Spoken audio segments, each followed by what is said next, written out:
Quarter, Prairie State Gaming works with a different charity, donating more than 90 cents of every dollar made from its app profits. This time, the Illinois video gambling operator has decided to donate more than $14,000 to Red Cross Illinois.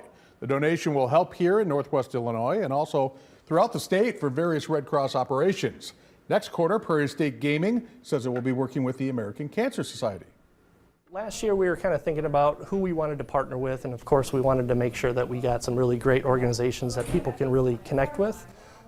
American Red Cross, obviously world-renowned, known for their disaster relief efforts, and we thought they were a perfect example.